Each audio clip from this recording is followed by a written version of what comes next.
Greater Noida के 11 number sector में गुरुजी पंडित प्रदीप मिश्र जी द्वारा वाची जा रही नवनिधि शिव महापुराण कथा के 5वें दिन की कथा पूर्ण हो चुकी है। यह कथा 14 मार्च से 20 मार्च 2023 तक चलने वाली है। आज की कथा में गुरुजी ने निर्मलेश्वर महादेव का एक काफी नया उपाय बताया है, जो आज से पहले गुरुजी ने कभी नहीं बताया था। उपाय बिल्कुल नया है और अटके हुए कार्यों के लिए, कार्य में सिद्धि के लिए, मतलब किसी भी कार्य को पूर्ण करने के लिए आप कर सकते हैं।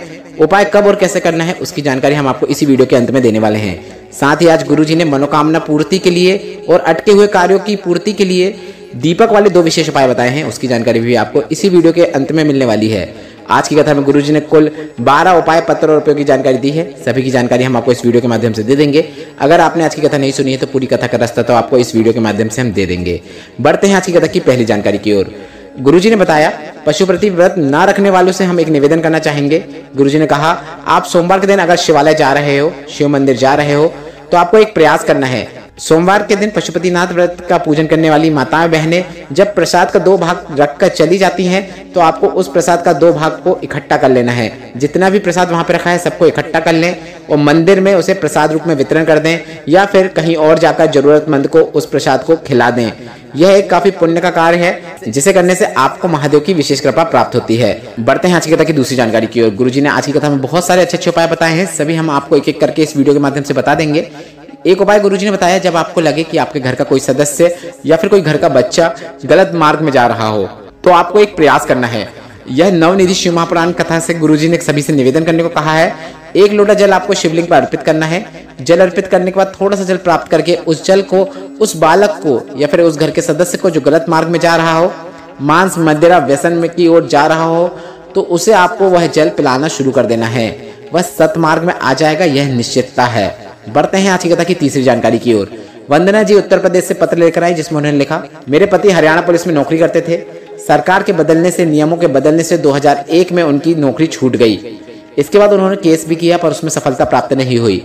2012 में मेरे पति टाटा फाइनेंस में जॉब करने लगे। एक दिन वे जॉब करके घर ही आ रहे थे कि उनका एक्सीडेंट हो गया और कुछ दिनों बाद हमें यह पता चला कि वापस हरियाणा पुलिस में भर्ती होने लगी है, नौकरी वापस मिल रही है। पर एक्सीडेंट की वजह से उनके पांव में चोट लग गई थी, जिसके कारण उन्हें वह नौकरी नहीं मिल पाई। इसके बाद 5 वर्ष निकल गए, पति को कहीं भी नौकरी नहीं मिली, ना प्राइवेट ना सरकारी। उनको 5 वर्षों तक कहीं पर भी नौकरी नहीं मिली। 2021 में मैंने आपकी कथा सुनना शुरू किया। आपके बताए अनुसार मैंने पशुपतिनाथ व्रत करना शुरू किया और बाबा से निवेदन किया कि मेरे पति 21 वर्षों से नौकरी नहीं कर पाए हैं, घर में खाने के लिए भी नहीं है, अब आपको ही संभालना है। तीसरा सोमवार ही पूर्ण हुआ था, मैं मंदिर में ही थी कि मेरे भाई का फोन आ गया और भाई ने बताया कि महादेव की कृपा हो गई है, जीजा जी को 21 साल बाद नौकरी लग गई है। जो 21 वर्षों पहले नौकरी छूटी थी उसी पे उनकी नौकरी लग गई है। ऐसा चमत्कार हुआ जिसका आभार व्यक्त करने में कथा पंडाल में आई हूँ। बढ़ते हैं आज की कथा की चौथी जानकारी की ओर। आज की कथा में गुरुजी ने बताया, अगर आप महादेव के मंदिर में जा रहे हो तो आपको उसी उद्देश्य से घर से निकलना चाहिए, या किसी अन्य उद्देश्य को या फिर किसी अन्य कार्य को भी साथ में लेकर नहीं निकलना चाहिए। अगर कोई बोले कि वहां जा रहे हो यह काम भी करते हुए आना, तो बोल दो उनसे कि हम महादेव से मिलके आ जाएं, इसके बाद मैं आपका वह कार्य भी कर दूंगा या कर दूंगी। बढ़ते हैं आज की कथा की 5वीं जानकारी की ओर। निधि चौहान जी पत्र लेकर आई, जिसमें उन्होंने लिखा, मेरी उम्र 20 वर्ष है। 7 वर्षों से सोराइसिस की बीमारी हो गई थी। मुझे हर जगह दिक्कत आ रही थी। कई डॉक्टरों को दिखाया पर कोई भी आराम नहीं मिल रहा था। 2021 में बहुत खराब स्थिति हो गई। सिर्फ देख और बोल ही पाती थी। पूरा शरीर बेकार हो गया था, त्वचा गिरती रहती थी, पूरे शरीर में सब जगह बीमारी फैल गई थी। हमने आपकी कथा सुनना प्रारंभ किया। मेरी मम्मी और मेरे पापा ने मेरे लिए शिवलिंग पर जल चढ़ाते, बेलपत्र चढ़ाते और वह जल और बेलपत्र मुझे लाकर देते और मैं उस जल का आचमन कर लेती। पर मेरा दर्द बढ़ता ही चला गया। मुझे गोद में उठाकर डॉक्टर के पास ले जाना पड़ता। इसके बाद मैंने पशुपतिनाथ व्रत करने का निर्णय लिया, पर मेरी स्थिति ऐसी थी कि मेरे घर वालों को मुझे गोद में उठाकर मंदिर ले जाना पड़ता था। फिर मेरा इस प्रकार से व्रत पूर्ण हुआ। इसके बाद सोराइसिस की बीमारी और गंभीर हो गई और बड़ी बीमारी हो गई, जिसमें शरीर से पानी भी निकलने लगा था। इसके बाद गुरुजी आपके बताए अनुसार बबूल के कांटे वाला उपाय जो आपने बताया था वह मैंने किया और जल चढ़ाकर, बेलपत्र चढ़ाकर, बेलपत्र की पीछे वाली जो डूंठ होती है उसे खाने वाला वह उपाय मैंने किया। इसके बाद बाबा की कृपा ऐसी हुई कि मेरी पूरी बीमारी ठीक हो चुकी है और बाबा ने मेरा हाथ पकड़ लिया है। अब मैं पूरी तरीके से ठीक हो गई हूँ। उसी का आभार व्यक्त करने में कथा पंडाल में आई हूँ। बढ़ते हैं आज की कथा की 6वीं जानकारी की ओर। गुरुजी ने कहा, पुराने जमाने के लोग इतना मीठा खाते थे, इतनी मीठी चाय पीते थे, फिर भी उन्हें शुगर की बीमारी नहीं होती थी। ऐसा क्यों होता था? क्योंकि वो जितना मीठा खाते थे उतना ही मीठा बोलते थे और दूसरों के मन में सुख पहुंचाते थे। उनका शुगर बैलेंस बना रहता था। और आजकल के लोग मीठा तो खाते हैं पर वह मीठा नहीं बोल पाते हैं। इनकी शुगर अंदर ही अंदर बढ़ जाती है जो कि ब्लड में मिलकर शुगर की बीमारी बन जाती है। गुरुजी ने ऐसा उदाहरण इसलिए दिया, गुरुजी यह कहना चाहते हैं कि आपको दूसरों से हमेशा मीठा बोलना चाहिए, वाणी में आपकी मधुरता होना चाहिए। बढ़ते हैं आज की कथा की 7वीं जानकारी की ओर। गुरुजी पंडित प्रदीप मिश्रा जी की आगामी 24 कथाएं जो कि दिसंबर तक होने वाली हैं, उनकी जानकारी हम आपको इसी वीडियो के अंत में देने वाले हैं, इसलिए वीडियो के अंत तक बने रहें ताकि वह उपयोगी जानकारी आपसे न छूटे। बढ़ते हैं आज की कथा की 8वीं जानकारी की ओर। गुरुजी ने बताया, वेद व्यास जी ने लिखा है, केवल शिवलिंग पर ही चढ़ी हुई बेलपत्र वह होती है जो कभी भी बासी नहीं होती है। शिवलिंग पर चढ़ा हुआ जल कभी भी बासा नहीं होता है। बहुत विशेष होता है शिवलिंग पर चढ़ा हुआ जल और शिवलिंग पर चढ़ी हुई बेलपत्र। इसके बाद गुरुजी ने बताया, अगर कोई भूल से भी महादेव के मंदिर में जाकर दीपक प्रज्वलित कर देता है तो इतना करने से भी उसे जीवन भर उसका पुण्य का फल प्राप्त होता रहता है। इसके बाद गुरुजी ने दीपक से संबंधित 2 विशेष उपाय बताए हैं जो हम आपको अब बताने वाले हैं। यह उपाय आप सोमवार की अष्टमी, प्रत्येक माह में जो शिवरात्रि आती है उस शिवरात्रि में, प्रत्येक माह के प्रदोष में, या फिर जो सोमवार आता है उनमें यह उपाय कर सकते हैं। गुरुजी ने बताया, इन दिनों में आपको, जो दिन मैंने आपको अभी बताया, इन दिनों में आपको शिवालय में जाकर, शिव मंदिर में जाकर या फिर बेलपत्र के वृक्ष के नीचे जाकर दीपक का दान करना चाहिए। और इसके बाद गुरुजी ने बताया, अगर आपकी कोई कामना है, कोई मनोकामना है, उसके लिए अगर आप दीपक लगाना चाहते हैं तो आप शिव मंदिर में भी लंबी बाती का दीपक लगा सकते हैं। इसके बाद गुरुजी ने एक विशेष उपाय बताया है। गुरुजी ने कहा, और अगर आपके सामने बहुत बड़ी दिक्कत आके खड़ी हो जाती है या फिर आपका कोई बहुत अटका हुआ कार्य है जो लंबे समय से पूरा नहीं हो रहा है, किसी विशेष कार्य के लिए आपको 2 बाती वाला दीपक शिवालय में लगाना है, शिवालय में प्रज्वलित करना है। यह दीपक गुरुजी ने बताया शिव और शक्ति के निमित्त लगा रहे हैं, जिसमें 2 लो होनी चाहिए, एक लो आगे और एक लो पीछे।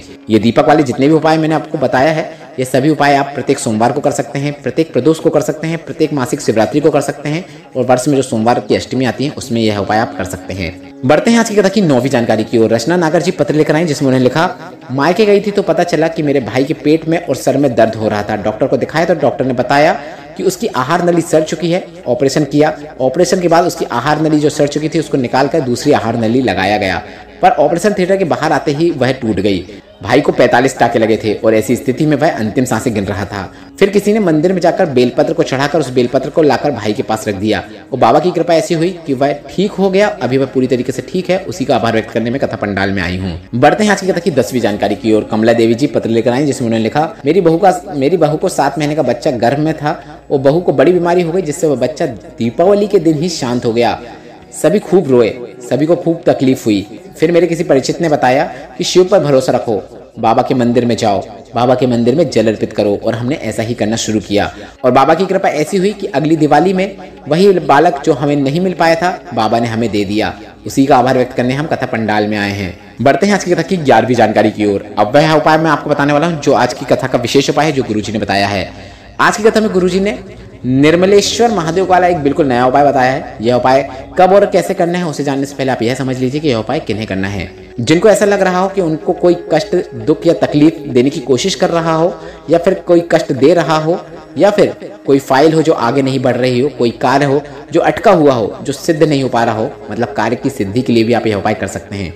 यह उपाय घर का कोई भी सदस्य कर सकता है। आपको बस 5 वृक्ष की 5 पत्तियां लेना है, मतलब एक वृक्ष की 1 पत्ती लेना है। इस प्रकार से 5 वृक्षों की 5 पत्तियां लेना है और एक सफेद पुष्प लेना है। कोई भी सफेद पुष्प आप ले सकते हैं। इन चीजों को लेकर आपको माता अशोक सुंदरी के स्थान पर स्पर्श कराकर निर्मलेश्वर महादेव का नाम लेते हुए शिवलिंग के ऊपर अर्पित कर देना है। माता अशोक सुंदरी के स्थान पर अर्पित नहीं करना है, वहां पर सिर्फ स्पर्श कराना है। इसके बाद शिवलिंग के ऊपर अर्पित कर दें, बस इतना ही करना है। आपका जो कार्य लंबे समय से अटका हुआ है, आपको दुख, तकलीफ और कष्ट जो हो रही है वह होना बंद हो जाती है। यह उपाय आप प्रत्येक सोमवार अष्टमी को कर सकते हैं। सोमवार अष्टमी का दिन वह दिन होता है जो शिव और शक्ति के मिलन का दिन होता है। यह वर्ष में 3 से 4 बार आता है। अब मैं आपको बता दूं कि आप यह उपाय कब कर सकते हैं, आगामी सोमवार की अष्टमी कब आने वाली है। तो आगामी सोमवार की अष्टमी 26 जून, 10 जुलाई, 25 जुलाई, 8 अगस्त 2023 को रहेगी। तो अभी जो तिथियां बताया हूं मैंने, इनमें सोमवार अष्टमी रहने वाली है, तो उस दिन आप यह उपाय कर सकते हैं। बढ़ते हैं आज की कथा की 12वीं जानकारी और अंतिम जानकारी की ओर। गुरुजी पंडित प्रदीप मिश्रा जी की आगामी 24 कथाओं की जानकारी आपकी स्क्रीन में दिख रही है। प्रत्येक माह में कौन कौन सी कथा होने वाली है उसकी जानकारी हम आपको दिसंबर तक की कथाओं की देने वाले हैं। आप वीडियो को पुश करके या फिर वीडियो में देख कर आसानी से पढ़कर भी समझ सकते हैं कि आगामी कथा कब और कहां पर होने वाली है।